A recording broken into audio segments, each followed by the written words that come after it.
सर्वांना नमस्कार। आज बदलापूर नगरपालिकेमध्ये काहीतरी गोंधळ झाल्याची माहिती मला मिळाली आहे। मी सध्या देवदर्शनासाठी बाहेर आलो आहे आणि मला असं समजले की मी 2025 ला 28/5/2025 ला माननीय जलसंपदा मंत्री गिरीशजी महाजन साहेब यांच्याकडे आपल्या बदलापूरमधली जी काही नाले आहेत त्या नाल्यांवर संरक्षण भिंत बांधावी याकरता मागच्या वर्षी कामं सुचवली होती आणि त्या कामांवरून काहीतरी गदारोळ झाल्याचं मला समजलं आहे। ही माहिती परवा दिवशी मंत्रालयातून जिल्हाधिकाऱ्यांकडे आली होती आणि जिल्हा अधिकाऱ्यांकडनं ती नगरपालिकेकडे टेक्निकल सँक्शनसाठी पाठवायची होती। मी स्वतः काल जिल्हाधिकाऱ्यांकडे गेलो की लवकरात लवकर ही कामं झाली पाहिजेत, पण ती कामं पाहिल्यानंतर माझ्या एक लक्षात आलं की आपण सुचवलेल्या कामांमध्ये आता नगरपालिकेने 220 कोटी रुपयाची योजना स्वतः स्ट्रॉंग वॉटरची या ठिकाणी आणलेली आहे। त्याच्यामधली काही कामं दिसतात, म्हणून मी लगेच त्याच ठिकाणून आदरणीय आपले मुख्य अधिकारी मारुती गायकवाड साहेब यांच्याशी बोलणं झालं की साहेब आपली 220 कोटी रुपयाची योजना आहे, त्या योजनेमध्ये आपण सुचवलेली जी पूर्वीची म्हणजे 1-1.5 वर्षापूर्वी आपण जी कामं सुचवली आहेत ती रिपीट झाली आहेत, तर कृपया मी आपल्याला एक पत्र पाठवतो, एक यादी पाठवतो, त्यामध्ये जर का ती कामं रिपीट झाली असतील तर आपण ती सुचवा आणि त्याच्यातून जी झाली असतील ती आपल्याला वगळायची आहे।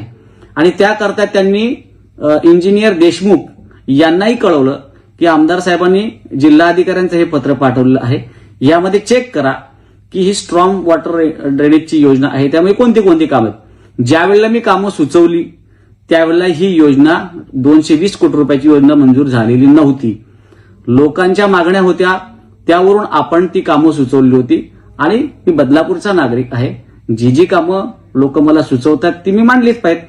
त्याकरता काल मी सीओ साहेबांशी बोलल्यानंतर दुपारी 2:30-2च्या दरम्यान मी त्यांच्याशी बोलल्यानंतर त्यांनी स्वतः मी जी कामं सुचवली होती त्यामध्ये त्यांनी लगेच रेक्टिफाय करून या 220 कोटी रुपयामध्ये डबल कोणतं काम झालेलं आहे का ते त्यांनी इथं रेड कलरमध्ये आहे म्हटलेलं आहे आणि जी नाहीत ते त्यांनी नाही म्हटलेत।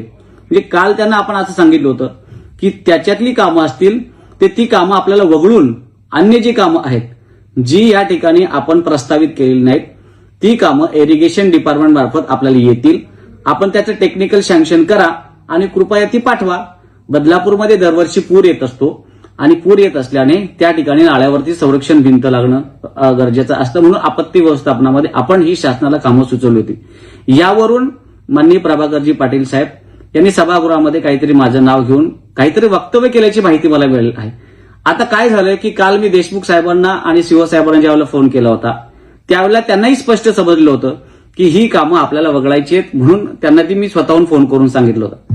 त्यांच्या हाताखाली काम करणारा कोणीतरी असा मनुष्य असेल की त्याने गैरसमज करून प्रभाकरजी पाटील असतील किंवा अन्य कोणी नगरसेवक असतील याला चुकीच्या पद्धतीमध्ये मिसगाईड केलेलं आहे।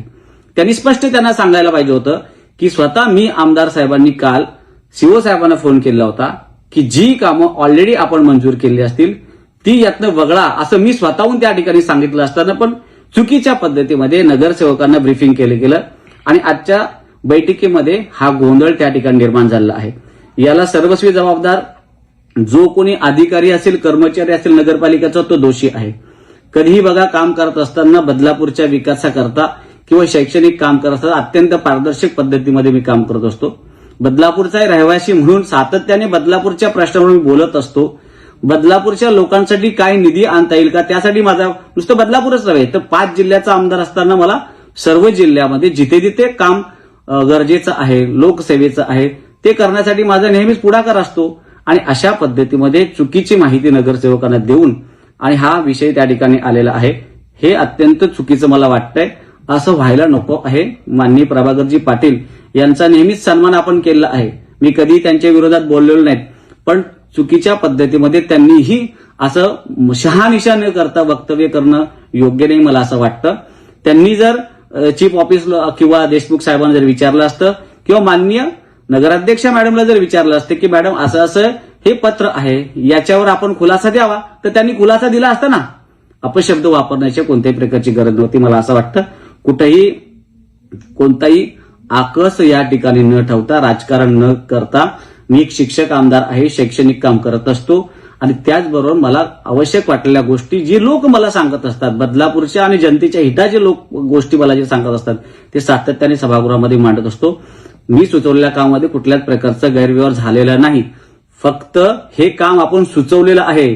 सुचवल्यानंतर नगरपालिका त्याला टेक्निकली सँक्शन देणार, मग पुन्हा ते जिल्हाधिकाऱ्यांकडे जाणार, इरिगेशन डिपार्टमेंटला जाणार, तिथून मंत्रालयात जाणार आणि मंत्रालयातून नंतर मग त्याला सगळ्या गोष्टी प्रोसेस व्हायला बरेच टेबल त्या ठिकाणी फिरणार. हे लगेच काय काम मंजूर झालेलं नाही. हे प्रस्तावित केलेलं काम होतं आणि प्रस्तावित केलेलं काम जर रिपीट झालं असेल तर नगरपालिका त्या ठिकाणी हस्तक्षेप करून, मी त्यांना ऑलरेडी मीच सांगितलं की ही काम वगळा असं सांगितलं असताना चुकीची माहिती देऊन सभागृहाची, नगरपालिकेच्या सभागृहाची या ठिकाणी दिशाभूल करणं योग्य नाही. सरळ मार्गाने काम करणारा, मी सातत्याने प्रयत्न करणारा आमदार आहे. मी कधीही नगरपालिकेच्या कोणत्याही कामाच्या बाबतीत हस्तक्षेप केलेला नाही आणि कधी करत पण नाहीत. लोकांच्या उपयोगाची, समाजाच्या हिताची जी कामं असतात ती सातत्याने मी सुचवत असतो. त्याचा अधिकार मला आहे, मला राईट्स आहे. मी 5 जिल्ह्याचा आमदार असताना शैक्षणिक कामाच्या बरोबर ही कामं सुद्धा मी करू शकतो. आज जे काही चुकीचं कोणीतरी पसरवलं असेल त्याच करता हा खुलासा मी या ठिकाणी दिला आहे. बदलापूरच्या जनतेला माझी विनंती आहे, अशा अफवांवर आपण विश्वास ठेवू नका. माननीय प्रभाकर पाटील यांनाही माझी सूचना आहे की आपण यापुढे प्रत्येक गोष्टीची शहानिशा करा. कोणत्याही प्रकारचा तणाव बदलापूर शहरात वाढणार नाही याची काळजी आपण सगळ्यांनी घेतली पाहिजे. सर्वांनी खेळीमेळीच्या वातावरणामध्ये अशा सभांमध्ये आपण सहभागी झाला पाहिजे आणि लोकांच्या हिताचं काम आपण केलं पाहिजे. आणि मला पूर्ण विश्वास आहे की जिथे जिथे आपण नगरपालिकेचे सर्व नगरसेवक काम कराल, आपले स्थानिक आमदार साहेब असतील, नगराध्यक्ष मॅडम असतील, आपण चांगलं काम करताय ना, करा. आणि जिथे गरज लागेल तेव्हा आमदार ज्ञानेश्वर म्हात्रे एक हक्काचा आमदार म्हणून आपल्या पाठीशी आहे. ज्या ज्या गोष्टी आवश्यक वाटतील त्या मलाही आपण सांगा, मी त्या ठिकाणी निश्चितपणे पूर्ण करण्याचा प्रयत्न करेन. पण कृपया कोणी गैरसमज करू नका अशी माझी ह्या व्हिडिओच्या माध्यमातून आपल्या सगळ्या जनतेला विनंती आहे.